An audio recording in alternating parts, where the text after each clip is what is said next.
আসসালামু আলাইকুম। দেখেন ভাই, আসলে মানুষ কতটুক নির্লজ্জ হলে একজন ওয়াইফের প্রেগনেন্সির ভিডিও সোশ্যাল মিডিয়াতে আপলোড করে তাকে নিয়ে যে আজকে এক সপ্তাহ ধরে কত পরিমাণ যে ট্রল হচ্ছে বা কত পরিমাণ যে তাকে নিয়ে মানুষ ট্রল করতেছে, ভিডিও বানাচ্ছে, তা দেখেন। এইসব ভিডিও যদি মানুষ আপলোড করে তার মনুষ্যত্ব বোধ বলতে কোনো কিছু আছে? কোনো কিছু নেই। আমার মনে হয় যে উনি বউ ব্যবসায় করতে করতে এরকম একটা পর্যায়ে চলে গেছে। কিছুদিন পরে হয়তো এরকম হবে যে ওনার বউর যে প্রেগনেন্সি হয়েছে ডেলিভারির ভিডিওটা পর্যন্ত উনি যদি পারতো তাহলে আপলোড করতো। তো সবাইকে বুঝদান করার তৌফিক দান করুক।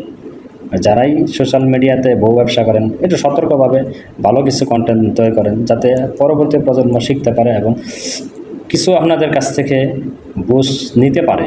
এসব ভিডিও দিয়ে তো কোনো সোশ্যাল মিডিয়াতে না হবে আপনার উপকার, না হবে যারা দেখবে তাদের উপকার, কারো কিন্তু কোনো উপকার হবে না। ঠিক আছে? তো এটাই হলো আমার কথা। সবাই ভালো ভালো ভিডিও দেন যাতে সবাই কিছু শিখতে পারে। ধন্যবাদ সবাইকে।